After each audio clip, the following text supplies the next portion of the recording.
देश पर गहरा असर डालेगी। आज भारत ने यूरोपियन यूनियन के साथ बहुप्रतीक्षित बहुप्रतीक्षित 2005 से चर्चाएं चल रही हैं, 8 राउंड वार्ता हो चुकी हैं। बहुप्रतीक्षित mother of all trade deal यानी कि इंडिया अगर आज तक 21 ट्रेड डील किया हुआ था तो अब वो ऐसी 22वीं ट्रेड डील में घुसा है जो अब तक की गई सारी ट्रेड डील्स से सबसे बड़ी डील कही जा रही है। एक ऐसी ट्रेड डील जिसकी वजह से भारत और यूरोपियन यूनियन अमेरिका को बहुत आसानी से पीछे पछाड़ देंगे। यही कारण है कि अमेरिका की प्रतिक्रिया लाजमी है।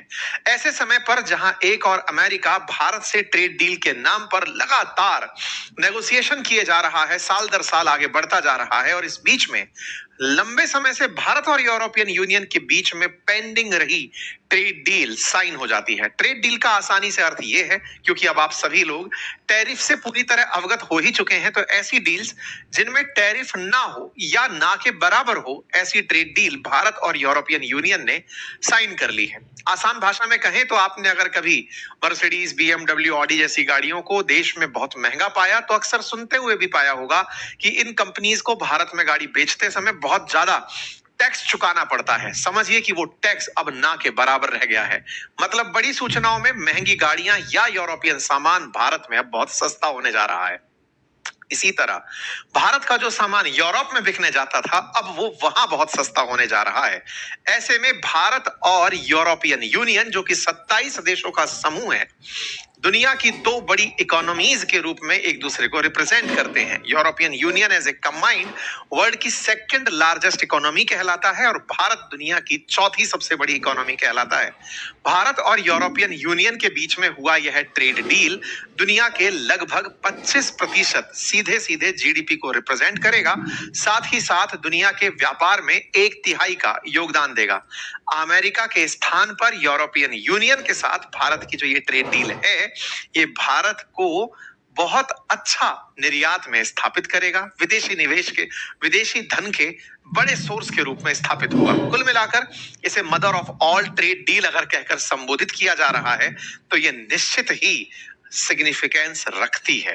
भारत ने अमेरिका के साथ बहुप्रतीक्षित ट्रेड डील को आज यूरोपियन यूनियन के साथ हुई ट्रेड डील से कॉम्पीट कर दिया है, और यही कारण है कि इन्होंने भी इसे मदर ऑफ ऑल डील्स कहा है, क्योंकि इतनी बड़ी डील इंडिया ने अभी तक नहीं की थी।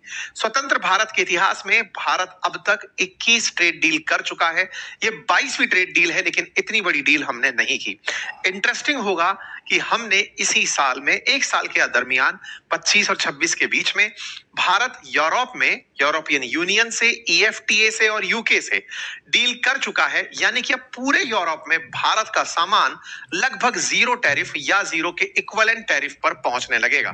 हालांकि कुछ ऐसी वस्तुएं भी हैं जिन पर अभी नेगोशिएशंस बाकी हैं, जिनमें डेयरी प्रोडक्ट्स या फिर कार्बन टैक्सेस शामिल हैं, लेकिन उन्हें छोड़ते हुए भारत और यूरोपियन यूनियन के बीच में ट्रेड डील हो गई है। मेरे प्यारे साथियों, भारत की यात्रा पर, भारत के रिपब्लिक डे पर चीफ गेस्ट के रूप में पधारी थी यूरोपियन यूनियन की हेड उर्सुला वॉन डेन, और उनके स्वागत में भारत ने रिपब्लिक डे परेड में उन्हें मुख्य अतिथि के रूप में बिठाया था। भारत के द्वारा उनका पूरा सम्मान हुआ।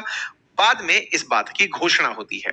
ये घोषणा आज के दिन होना बहुत मायने रखता है, कारण भारत की जो अक्सर हम एक साथ एक्रोनिम बनाकर बात करते हैं कि 27 जनवरी के दिन 27 देशों के साथ भारत ने ट्रेड डील साइन एक ही बार में कर ली है, क्योंकि European Union as a combined 27 देशों को रिप्रेजेंट करता है, जिसमें बड़े देश जर्मनी, फ्रांस, इटली, स्पेन जैसे देश शामिल हैं, जिन्हें आप यूरोप के बड़े देश के अंदर सिग्निफाई करते हैं। ये ट्रेड डील की कुछ तस्वीरें हैं जहां पर दोनों देशों के बीच में वो तस्वीरों को दिखाया गया है। उर्सुला वॉन डेर लेयन के आपका ये ट्वीट देख सकते हैं, जिसमें वो कह रही हैं कि दुनिया की दो लार्जेस्ट डेमोक्रेसीज ने अपने साथ सिक्योरिटी और डिफेंस पार्टनरशिप भी कर ली है। यानी आने वाले समय में भारत को डिफेंस के सेक्टर में भी यूरोपियन यूनियन से बड़ी मदद मिलेगी। बड़ी मदद में जो सबसे बड़ी इंपॉर्टेंस है वो इस बात की कि भारत में मेक इन इंडिया के तहत डिफेंस इक्विपमेंट के लिए अब यूरोपियन निवेश हमें मिलने लगेगा। यूरोप की बहुत सी कंपनियां भारत में मेक इन इंडिया के तहत अपने डिफेंस इक्विपमेंट तो बनाएंगी, भारत में बेचेंगी भी, साथ में भारत से दुनिया के अन्य देशों में भी एक्सपोर्ट कर सकेंगी। चाइना प्लस वन की नीति फॉलो करते हुए चाइना के स्थान पर भारत को विकल्प के रूप में देखते हुए यूरोप ने एक बड़ी डील साइन की है, जिसे इन्होंने अपनी तरफ से एक बड़ी डील करार देते हुए कहा कि ये आने वाले समय में डिफेंस इंडस्ट्री से लेकर मैरीटाइम सिक्योरिटी सबको ट्रस्टेड पार्टनर के रूप में आगे लेकर चलेगी। इसीलिए इस डील पर बड़ी चर्चाएं हो रही हैं। ये ऐसे समय पर ट्रेड डील सुर्खी बनी है जब अमेरिका ट्रेड के नाम पर ही भारत के साथ आए दिन किसी ना किसी तरह की नेगोशिएशन में जुड़ा हुआ है। चूंकि ये दुनिया की 25% जीडीपी का जिक्र रखती है, यानी 1/4 जीडीपी अगर इन दो देशों के व्यापार से होती है तो वो एक बड़ी खबर बननी लाजमी है। भारत के प्रधानमंत्री ने भी इस बारे में आकर घोषणा की और कहा कि हम दुनिया के 1/3 ग्लोबल ट्रेड को इस डील की वजह से अब आंसर कर पाएंगे। प्रधानमंत्री ने अपनी बात में इस बात को बहुत महत्व दिया कि गुड्स एंड सर्विसेज भारत और यूरोप के बीच में विश्वास को बहुत बढ़ाएंगे, जिससे करोड़ों लोगों को फायदा होगा। ग्लोबल जीडीपी में भारत डेमोक्रेसी और रूल ऑफ लॉ के प्रति अपनी जो जिम्मेदारी है उसे साथ साथ दिखाता जाएगा। भारत ऊर्जा क्षेत्र के लिए भी अवसरों की भूमि है। ये बहुत बड़ा सेंटेंस है, इसे समझिएगा। इसी पर असल मायने में अमेरिका को मिर्च लगी है। बात यह है कि यूरोपियन यूनियन भारत से बड़ी मात्रा में तेल इंपोर्ट करता है और यह फैक्ट आप लोगों को जानना चाहिए। यूरोपियन यूनियन को भारत तेल बेचता है, जबकि भारत खुद तेल का इंपोर्टर है। हमारी ऊर्जा आवश्यकता का लगभग 85% हम इंपोर्ट करते हैं और इंपोर्ट करने वाला देश यूरोप को तेल बेचता है। यह कैसे संभव है? तो ध्यान से, शब्दों का फेर है। शब्दों का फेर यह है कि भारत क्रूड ऑयल का इंपोर्टर है, यानी कि हम कच्चा तेल मंगाते हैं, उसे अपने यहां पर परिशोधन करते हैं, रिफाइन करते हैं, रिफाइन करने के बाद बने पेट्रोल, डीजल, टर्बो फ्यूल, इनको एक्सपोर्ट करते हैं। दुनिया में मैक्सिमम ऑयल शोधन का यानी कि रिफाइन करने का भारत कीर्तिमान जल्दी ही स्थापित कर लेगा। हम अपने यहां पर तेजी से रिफाइनरीज का जाल बिछाते जा रहे हैं और इनके लिए हमने $100 बिलियन इन्वेस्टमेंट की भी प्लानिंग की हुई है। प्रधानमंत्री ने अपने भाषण में इस बात का जिक्र करते हुए कहा कि विश्व का सबसे बड़ा तेल शोधन केंद्र भारत बन जाएगा, जो 300 मैट्रिक टन तेल शुद्ध करने लगेगा। इस बात के मायने क्या है समझिएगा। भारत अगर दुनिया के किसी भी देश से क्रूड खरीद रहा है तो वो यूरोप को तेल बेच पाएगा। आपके दिमाग में एक सवाल बनेगा कि सर, यूरोप को तेल खरीदने के लिए क्या खुद के यहाँ रिफाइनरी लगाना चुनौतीपूर्ण लगता है? नंबर एक। नंबर दूसरा, क्या रूस को क्या यूरोप को तेल अगर शुद्ध खरीदना ही है तो वो कहीं से भी खरीद सकता है, भारत से ही क्यों? इसके पीछे के तर्क जान लीजिए। देखिए, पिछले 3-4 सालों में जब से रशिया यूक्रेन युद्ध चला है, भारत को क्रूड ऑयल बहुत सस्ता मिला है। भारत को तो सस्ता क्रूड ऑयल मिला क्योंकि रशिया के साथ भारत की तेल डील जो थी वो बहुत ही सशक्त थी। उस सस्ते तेल को हमने रिफाइन करके यूरोप को बेचा। यूरोप खुद क्यों नहीं ले पाया? क्योंकि इनको रशिया को पाबंदी लगानी थी, सैंक्शन लगाना था। इसी के चलते यूरोप ने कई बार भारत को यह कहते हुए भी पहले, मतलब पास्ट में जब अमेरिका के वो मित्र हुआ करते थे, तब ये कहा है कि भारत वॉर को फाइनेंस कर रहा है, फ्यूल कर रहा है। अगर भारत रूस से तेल ना खरीदे तो शायद भारत पैसा रूस के पास नहीं पहुंचेगा और रूस के पास पैसा नहीं पहुंचेगा तो वो यूक्रेन पर हमला नहीं करेगा। लेकिन चूंकि अमेरिका के कहने पर यूरोप ने रशिया पर प्रतिबंध लगाए कि हम तुमसे तेल नहीं खरीदेंगे और कहीं और से खरीदते हैं तो इसमें कोई दिक्कत भी नहीं उनको फील हुई। हालांकि अमेरिका ने बहुत बार ये टोका है यूरोप को कि तुम इनडायरेक्टली खुद ही पर हमला फाइनेंस कर रहे हो, भारत से तेल खरीदते हो, पैसा रूस तक पहुंचता है और वो रूस तुम पर गोले गिराता है। खैर, जो भी है, यूरोपियन यूनियन इस बात को अच्छे से समझती है। वो ये समझती है कि तमाम बयानबाजियों के बीच में वास्तविकता कहीं अलग है। वास्तविकता क्यों? क्योंकि अमेरिका तो खुद इनका दुख दर्द का साया बनकर साथ आया था, लेकिन उसने नाटो के नाम पर इन्हें धमका दिया, ग्रीनलैंड छीनने की धमकी दे दी, टैरिफ से इन्हें लाद दिया। तो बोले भैया, तुमसे तो मित्रता की जगह दुश्मनी अच्छी, हम दुश्मनों से सचेत रह लेंगे। अक्सर एक पंक्ति कही जाती है कि हे ईश्वर, मुझे मित्रों से बचने की शक्ति देना, दुश्मनों को मैं पहचानता हूं। ये बात संभवतया यूरोप ने अमेरिका के लिए सोची होगी, क्योंकि अमेरिका ने उसके साथ वही किया क्योंकि वो उसका बहुत प्रिय था और उसने शोषण किया। विश्वास का अत्यधिक घात हुआ। खैर, फिलहाल के लिए भारत को यूरोप ने पेट्रोलियम गुड्स के लिए भी अगर चुना है, तो बड़ा सवाल है कि क्या भारत रूस से अभी भी तेल खरीदना जारी रखेगा? जवाब कहीं यही छिपा है। भारत रूस से भले ही तेल ना खरीदे, लेकिन भारत अपनी ऊर्जा आवश्यकताओं की पूर्ति के लिए तेल खरीदता रहा है। फिर चाहे वो वेनेजुएला से खरीदे, चाहे सऊदी से खरीदे, भारत अगर कहीं से भी तेल खरीद के शुद्ध करके बेच पाता है, तो इसमें बुराई नहीं है। फिर एक सवाल, क्या यूरोपियन यूनियन के पास रिफाइनरी नहीं है? बिल्कुल है, लेकिन यूरोपियन यूनियन में 27 देश हैं। 27 देश बल्क में एक देश में तो रिफाइनरी चाहेंगे ही। छोटू मोटू टाइप के देश होते हैं, कंबाइंड करके अपने आप को रिप्रेजेंट करते हैं। तो 27 देशों के लिए एक जगह भारत जैसा देश, क्योंकि भारत में लेबर सस्ता है, हमारे यहाँ प्रोडक्शन जो रिफाइनरी का है, रिफाइनरी का जो प्रोड्यूस है, वो बहुत बड़ी मात्रा में है। भारत अगर क्रूड ऑयल के अंदर अगर भारी क्रूड ऑयल की बात करें, जो वेनेजुएला में निकलता है, उसको रिफाइन करने की सबसे बड़ी रिफाइनरी क्या ऐसा किसी और देश के साथ भी हुआ है? हमारे साथ हुआ है। भारत इतिहास में ऐसा करता रहा है। भारत के उड़ीसा से निकला हुआ, झारखंड से निकला हुआ लोह अयस्क आयरन ओर हमारे यहां से निकलता था। हम उसे जापान एक्सपोर्ट करते थे, जापान उसे स्टील में बदलता था, स्टील में बदलकर शुद्ध स्टील हमें बेचता था। इंटरेस्टिंग है, कच्चा माल हम बेच रहे हैं, वहां से स्टील मतलब आयरन और स्टील में कन्वर्ट होकर हमें ही बिकने आ रहा है और हम उसके पैसे भी दे रहे थे। ठीक है, तो रिफाइन होना ये अपने आप में बहुत बड़ा मामला है ना? तो ऐसे में अगर आज हम कहीं और से खरीद के यूरोप को बेचते हैं, तो ये बड़ा मामला रहेगा और भारत चाहता है कि यूरोप को वो आने समय में तेल बेचता रहे, और इसके लिए वो यूरोपियन यूनियन के साथ इस ट्रेड डील को आगे बढ़ाने की तैयारी में बैठा है। ठीक है, भारत ने अपनी तरफ से सारे अनाउंसमेंट प्रधानमंत्री के द्वारा कर ही दिए। हमने भी आपको इस ट्रेड डील के होने से, अब इस बात के अंदर आप लोग हमें चाहें तो क्रेडिट कमेंट बॉक्स में दे सकते हैं। हमारी जो खबरों पर हमेशा एनालिसिस रहती है, वो इस बात पर रहती है कि कुछ होने वाला है। हमने 20 जनवरी को आपको पहले ही कह दिया था कि mother of all trade deal होने जा रही है। ऐसा नहीं है कि हमें कहीं से कोई मतलब जादू मंत्र है जो हम देख के पता लगा लेते हैं। ये एनालिसिस है कि कहीं चर्चाएं चल रही हैं, इस तरह के अपडेट्स चल रहे हैं, यूरोप में चर्चाएं चल रही हैं, हमारे वाणिज्य विभाग में चर्चाएं चल रही हैं, वो हम आपको पहले ही अपडेट कर देते हैं। अपडेट से फायदा क्या होता है? हमने आपको पहले ही बताया था कि इस डील में कौन से सेक्टर को लाभ होगा, कौन से सेक्टर को चुनौती मिलेगी। तो भारत के अंदर जो सेक्टर लाभ पाएंगे उसके बारे में प्रधानमंत्री ने भी बोला। प्रधानमंत्री ने टेक्सटाइल के सेक्टर को, लेदर सेक्टर को, फार्मास्यूटिकल सेक्टर को, और विशेष रूप से सर्विस सेक्टर में, जैसे हमारे इन्फोसिस जैसी कंपनियां जो आईटी का काम करती हैं, उन्हें इसमें फायदा होगा। लेकिन चुनौतियां भी मिलेंगी, चुनौतियां मिलेंगी ऑटोमोबाइल को। क्यों? क्योंकि अब यहां से आगे यूरोप की जो बड़ी कार निर्माता कंपनी है वो भारत में एक्सपोर्ट कर पाएंगी। कंपटीशन मिलेगा यूरोप की शराब से भारतीय बाजार को, फर्टिलाइजर्स को, बड़ी मशीनरी के लिए जो बड़ी कंपनियां हमारे देश में काम कर रही हैं। तो एक तरह से भारत के बाजार में एक्सपोर्ट जिन क्षेत्रों में बढ़ेगा और इंपोर्ट जिन क्षेत्रों में आएगा, दोनों का फील्ड आपको पता होना चाहिए। हमने बहुत पहले ही आपको इस बारे में डिटेल एनालॉजी दी हुई थी, कैसे कैसे चीजें प्रभावित होंगी।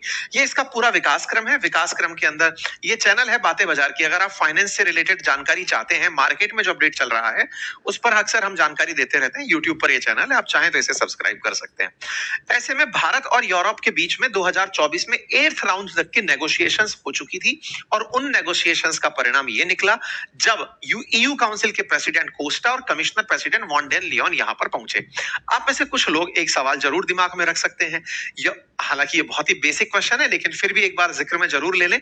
यूरोपियन यूनियन के 27 देश, क्या उनके प्रधानमंत्री और राष्ट्रपति नहीं होते? बिल्कुल होते हैं, लेकिन ये लोग एक ग्रुप के रूप में, ट्रेड यूनियन के रूप में काम करते हैं। हर देश एक दूसरे के साथ बिल्कुल राज्य की तरह रहता है। आपस में सब लोग एक साथ मिलजुल कर काम करना चाहते हैं, ट्रेड के रूप में एक साथ एकजुट होकर रिप्रेजेंट करना चाहते हैं। तो यूरोप एज ए कंट्री अपने आप को रिप्रेजेंट करता है। इसी वजह से इन लोगों ने अपने अपने प्रेसिडेंट और मतलब कमीशन प्रेसिडेंट और काउंसिल प्रेसिडेंट बनाए हुए हैं। मतलब ऐसे समझिए कि यूरोप उनका एक राज्यसभा और एक विधानसभा टाइप के समझिए। तो एक काउंसिल है, काउंसिल का प्रेसिडेंट, और एक कमीशन का प्रेसिडेंट, दोनों भारत के अंदर आए हुए थे।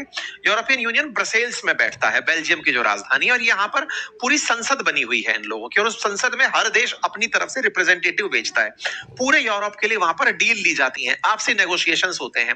यानी कि अगर कोई पूछे कि ग्लोबलाइजेशन का एक्सट्रीम क्या हो सकता है, तो यूरोपियन यूनियन है। ये लोग एक दूसरे के साथ इतना अच्छे से रहते हैं। इसी को देखते हुए सार्क बना था, इसी को देखते हुए नाफ्टा बना था, इसी को देखते हुए आसियान बना था। ये सब इसकी नकल करना चाहते हैं, लेकिन यूरोप ने इसे बखूबी किया है, बाकी सब लोग कहीं ना कहीं अटके हुए रह गए। खैर, अब तस्वीरों का दौर आता है, जिसमें आप देख सकते हैं कि सबसे पहले इनका वेलकम होता है। उर्सुला वॉन डेन 24 जनवरी को भारत आती हैं। भारत में इनका वेलकम होता है, ग्रैंड वेलकम होता है, राष्ट्रपति भवन में इनको ले जाया जाता है। साथ में मतलब भारत के अंदर जितने भी रिप्रेजेंटेटिव्स हैं, भारत के विदेश मंत्री हैं, आपकी उनसे मुलाकात होती है।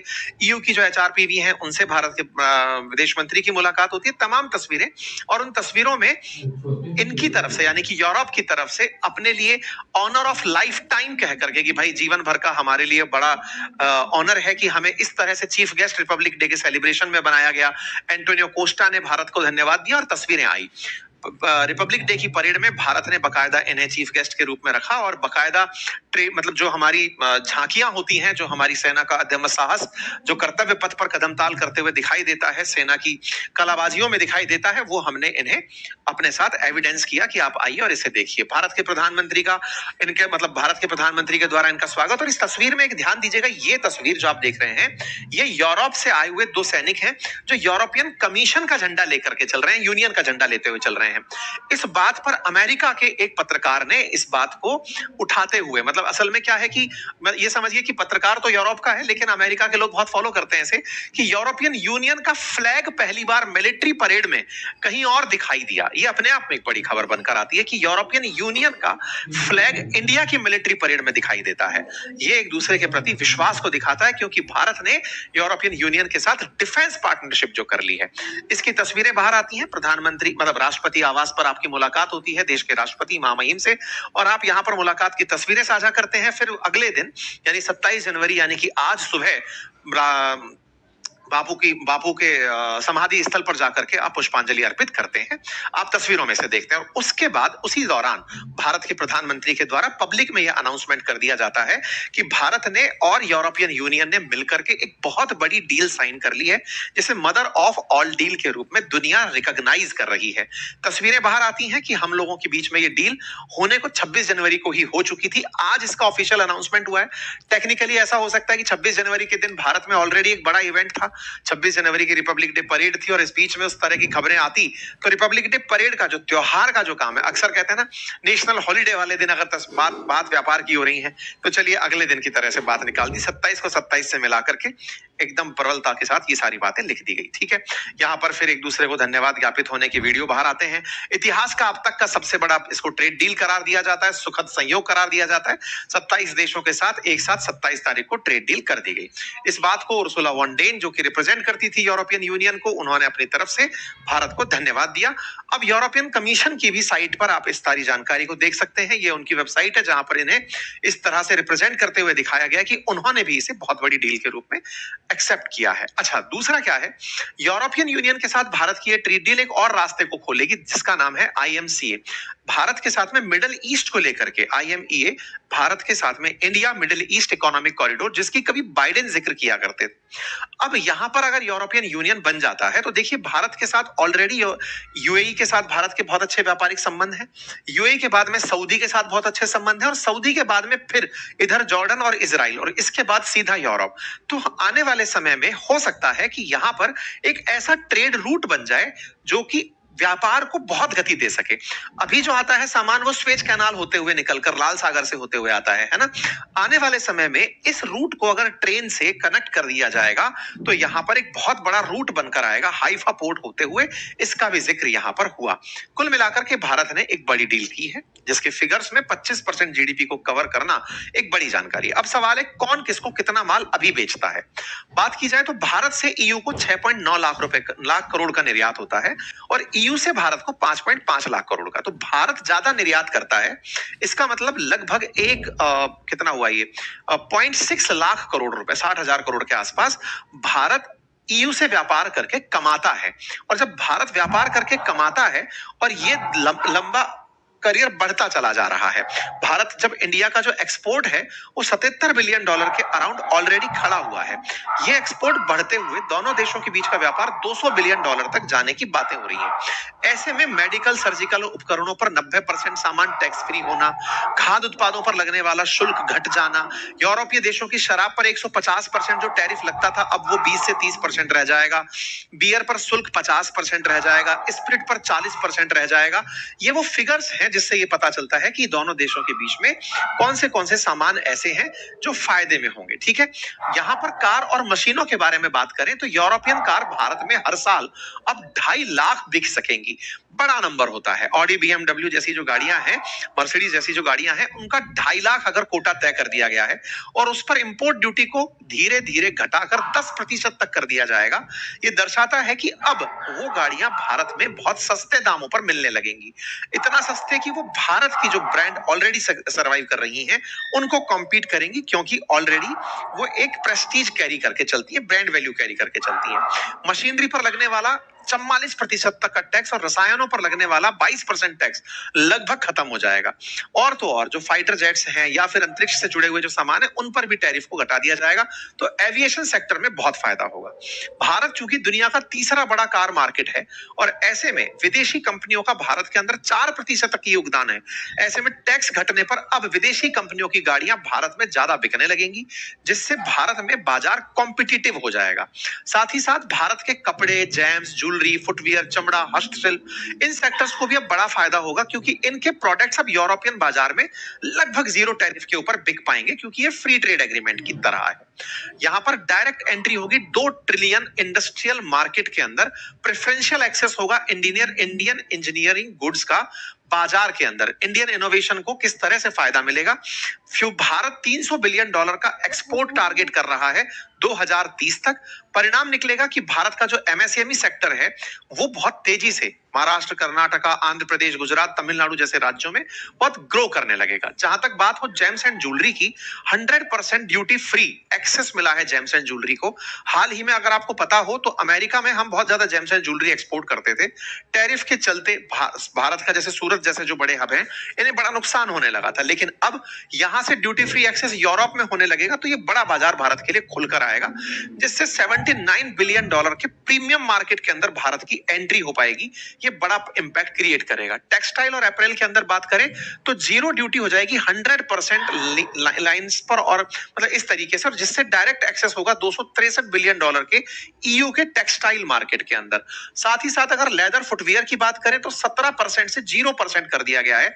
ऐसे में भारत $100 बिलियन का जो ईयू का लेदर मार्केट है उसमें एंट्री कर जाएगा। मतलब एक प्रकार से भारत निश्चित ही बहुत सारे अनटैप्ड एरियाज को अब टैप कर पाएगा। और सबसे बड़ी बात है, भारत के लेबर इंटेंसिव जो क्षेत्र हैं जैसे टेक्सटाइल, फुटवियर, इनमें रोजगार की अपार संभावनाएं, चाहे जेम्स एंड ज्वेलरी, इनमें रोजगार की संभावनाएं यूरोपियन कंटेक्स्ट में बढ़ने लगेंगी। इसी के साथ साथ एक डेलीगेशन ने रक्षा मंत्री से भी मुलाकात की, और रक्षा मंत्री से मुलाकात के बाद में ये जो बात कॉमन चर्चा निकल कर आई कि डिफेंस डील भारत और यूरोपियन यूनियन को एक दूसरे के नजदीक लेकर आएगा, और जिससे 2024 में भारत ने 1.5 लाख करोड़ रुपए का डिफेंस प्रोडक्शन किया था और 25,000 करोड़ का हमने एक्सपोर्ट किया था। तो आने वाले समय में ईयू के साथ में हमारी डिफेंस डील होने के चलते यूरोपियन यूनियन से बहुत सारी कंपनी देश में आकर के पैसा लगा सकेंगी। एफडीआई भारत के अंदर आसानी से आ पाएगा। चुनौतियां भी हैं, लेकिन चुनौतियां क्या हैं? जो टैक्स कम हुआ है उससे हमारी घरेलू कंपनियों को विदेशी कंपनियों के साथ चुनौती मिलेगी। दूसरा, भारत के प्रोडक्ट्स अगर यूरोप में बिकने जाते हैं तो यूरोप के ना पर्यावरण को लेकर बहुत सख्त नियम है। सख्त से मतलब उनका कहना है कि अगर लोहा आपके देश से आ रहा है और उस लोहे को यानी इस्पात को, स्टील को बनाने में कार्बन जला है, कोयला जला है, तो कार्बन डाइऑक्साइड निकला होगा। जितना कार्बन डाइऑक्साइड निकला है उस हिसाब से हम टैक्स लगाएंगे, क्योंकि वो कार्बन टैक्स बोलते हैं। हालांकि उस पर अभी ट्रेड डील के अंदर कोई चर्चा नहीं हुई है, उसे बाद के लिए रखा गया है, लेकिन भारत के लिए कॉम्पिटिटिव फील्ड अभी भी बचा है। इसी के साथ साथ यूरोप में लेबर लॉज बहुत सख्त हैं। अगर किसी काम के अंदर चाइल्ड लेबर का केवल शिकायत कर दिया, किसी फर्जी एनजीओ ने घुस करके कह दिया साहब आपने तो इस माल में लेबर लॉ लगाए, मतलब चाइल्ड लेबर लगाए, वो एक्सपोर्ट को रोक देते हैं, मतलब इंपोर्ट को रोकना होगा। दोनों एक दूसरे की कितनी जरूरत समझ पाते हैं। लेकिन उसी तरह यूरोपियन यूनियन की भी चुनौतियां कम नहीं है। उनके यहां पर वैसे भी बाजार अब धीरे धीरे खत्म हो रहे हैं। अमीरी की तरफ तो बढ़ रहे हैं लेकिन बुढ़ापे जा रहे हैं। ऐसे में सर्विस सेक्टर में भारत के लोग बहुत अगर एंट्री करेंगे तो वहां रोजगार के संकट लोगों को पैदा होंगे।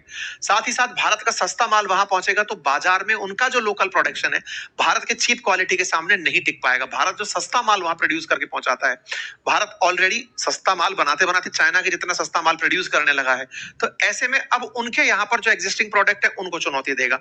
दोनों के लिए कुछ चुनौती और कुछ अवसर जरूर है। भारत ने समझदारी से डेयरी सेक्टर को दूर रखा है। आपको याद होगा ना, पिछली बार भी जब हम अमेरिका के केस में बात कर रहे थे तो अमेरिका भी हमसे डेयरी प्रोडक्ट के लिए एंट्री चाहता था। उसका मानना था कि नहीं, हम आपके यहाँ पर और वो दूध भेजेंगे जिसके अंदर मतलब गाय जिसको मीट खिलाया गया है उसका दूध हम आपके देश में भेजेंगे। भारत ने कहा हम डेयरी प्रोडक्ट्स में किसानों से जुड़ा मामला है, किसी भी देश का मामला हम एंट्री नहीं करने देंगे। एफटीए से अक्सर हम एग्रीकल्चरल चीजों को दूर रखते हैं कि भाई सस्ता माल बना के हमारे देश के किसानों के साथ चुनौती मत करना। इस बार भी यही हुआ, हमने डेयरी सेक्टर को एफटीए से दूर रखा है। कुल मिलाकर अमेरिका को यहां से एक संदेश दे दिया है कि जब तुमसे नहीं किया था तो किसी और से भी नहीं किया, उनसे नहीं किया तो तुमसे भी नहीं करेंगे। अब तुमको ट्रेड डील करनी है या करनी है, नहीं करना है तो मत करो, ठीक है साहब। अब ऐसे में अमेरिका निश्चित ही चिढ़ेगा, लाजमी है। भारत जिस समय ट्रेड डील कर रहा था वहां के वाणिज्य मिनिस्टर जो हैं या कॉमर्स मिनिस्टर हैं वो बोलना शुरू करते हैं कि देखिए कैसा हो रहा है, हमने तो यूरोप के लिए इंडिया पर टैरिफ लगाए थे कि तुम्हारे लिए देखो यूरोप क्या बोलते हैं, इंडिया रशिया से तेल खरीदता है, तुमको सस्ता तेल बेच देता है, तुम लोग उसके साथ टैरिफ क्यों नहीं लगाते हो? हम तो टैरिफ लगाए थे, ये जाके ट्रेड डील कर लिए। अरे तुम अकल के बुद्धू हो, तुमको ये समझ में आने वाली बात है कि भारत ने ट्रेड डील की है, तुम्हें असल में यूरोप से हितैषी नहीं होना था, तुम्हें तुम्हारा सिक्का कायम रखना था ताकि भारत रशिया से तेल खरीदना बंद करे। यूरोप का तो तुम केवल नाम ले रहे थे कि हम यूरोप को बचाने के लिए ये सब कर रहे हैं, तुम्हें असल में वेनेजुएला कब जाना था, तुम्हें तेल पर एक सत्र कंट्रोल दुनिया पर रखना था। तुम्हें चाहिए था कि यूरोप तुम्हारे लिए केवल बाजार रहे और एक ऐसा संगठित बाजार रहे कि वो ना रशिया जाए, ना चाइना जाए, ना इंडिया जाए, वो केवल अमेरिका की तरफ देखें। लेकिन तुम्हारी अति महत्वाकांक्षा ने जब ग्रीनलैंड पर नजर डाली तो यूरोप सतर्क हो गया और यूरोप का सतर्क होना अब तुम्हें अखर रहा है। यूरोप इसीलिए तुमसे अलग होकर के निकल गया। ये इनके बयान है, निकल करके आए थे स्टॉक मॉरिसन के, लेकिन स्कॉट बेसेंट के इन बयानों से साफ उनकी फ्रस्ट्रेशन जाहिर होती है। इसी बीच में एक और बयान वायरल होता है। अमेरिका के अंदर ट्रंप की ही पार्टी से एक सीनेटर है जिनका नाम टेड क्रूज है, उनका मतलब बयान आता है कि एक ऑडियो वायरल हो रहा है अमेरिका में जिसमें ये पता चलता है कि ट्रंप से ये कहा गया था कि अगर आप इंडियन गुड्स पर इतना टैरिफ लगाएंगे तो आपके यहाँ सामान बहुत महंगे हो जाएंगे। और अमेरिका में सामान महंगे होने का मतलब है कि वहां पर मिड टर्म इलेक्शन अभी नवंबर 26 में होंगे जिसके माध्यम से वहां के सांसद यानी सीनेटर्स के चुनाव होते हैं। अगर भारत जैसे देश जो कि सस्ता माल अमेरिका में बेचते हैं, आपने बहुत टैरिफ लगा दिया तो अमेरिका की महंगाई बढ़ जाएगी। अमेरिका की महंगाई बढ़ी तो रिपब्लिकन चुनाव में जीत नहीं पाएंगे, और जीत नहीं पाएंगे तो अपोजिशन के यानी कि बाइडेन वाली पार्टी के डेमोक्रेट्स जो हैं वो बड़ी मात्रा में सीनेट में आ जाएंगे और अगर वो आ गए तो तुम पर आए दिन महाभियोग लगाएंगे, तुम काम नहीं कर पाओगे। तो टेड क्रूज को एक बार भगा दिया था ट्रंप ने अपनी समिति में से कि तुम बकवास कर रहे हो, निकलो यहां से। लेकिन उसी मीटिंग के अंदर का एक बयान वायरल होता है जिसमें पता चलता है कि इसमें असल दिक्कत जेडी वेंस कर रहा है। जेडी वेंस चाहता ही नहीं है कि भारत के साथ ट्रेड डील हो। ये क्या कहानी है समझ नहीं आ रहा है। पहलगाम के समय पर ट्रेड वो यहीं बैठा हुआ था, हो सकता है कि उसका भारत ने कहना ना माना हो, उसका वो मुंह फुलाया बैठा हो। अब पता नहीं क्या कहानी चल रही है, नाराज हो ही जाते हैं लोग बाग, है ना। तो ऐसे में पता नहीं क्या कहानी है, बट हाँ इसका एक बयान फिलहाल के लिए निकल रहा है। पर जो भी है, किसी व्यक्ति की निजी नाराजगी से दुनिया के व्यापार अगर प्रभावित होने लगे तो ये पॉलिटिकल इमेच्योरिटी होगी, जियोपॉलिटिकल इमेच्योरिटी होगी। खैर, ट्रंप के साथ भारत के ट्रेड डील होंगे या नहीं, लेकिन इस बीच में हमने ये ट्रेड डील तो कर ली है। अमेरिका के साथ नेगोशिएशन चल रहे हैं। तस्वीर परसों की है, अमेरिका का एक कांग्रेसनल डेलीगेशन इंडिया आकर के हमारे विदेश मंत्री से मुलाकात करके गया है। मुलाकात की तस्वीरें बाहर आती हैं, उम्मीद की जाती है कि ट्रेड डील हो जाएगी। हालांकि अमेरिका से ट्रेड डील ना होने का भारत को नुकसान जरूर हो रहा है। भारत के एक्सपोर्ट्स घट रहे हैं। 56,000 करोड़ का अक्टूबर में हमारा जो एक्सपोर्ट है वो रह गया है और माना जा रहा है कि भारत को अमेरिका से एक्सपोर्ट कम होने पर, क्योंकि ट्रेड डील में टैरिफ का बड़ा योगदान है, 50% टैरिफ लगा है, तो ऐसे में हमारे एक्सपोर्ट बाधित हो रहे हैं। उम्मीद की जाती है कि यूरोपियन यूनियन से हुई ट्रेड डील अमेरिका को कंपनसेट कर पाएगी, लेकिन भारतीय निर्यातकों को नया बाजार तलाशने में समय तो लगेगा। तो 2026 थोड़ा तंग रह सकता है, क्योंकि कहीं ना कहीं अमेरिका के साथ जब तक ट्रेड डील नहीं होती है तब तक भारत को यूरोपियन यूनियन के बाजार बनाने में समय लगेंगे, है ना। फिलहाल के लिए इतना ही। बाकी आप लोग इस विषय पर क्या सोचते हैं जरूर बताएं। देखते हैं कि कल बाजार कैसा रहता है। उम्मीद है सबको है, बाजार में जो भी रेस्पॉन्सेज आएंगे आप सभी को बताएंगे। मैं फिर से एक बार बता दूं, आप सबने जो हमारी इस पुस्तक को इतना प्यार दिया, जिन लोगों ने, जिन मित्रों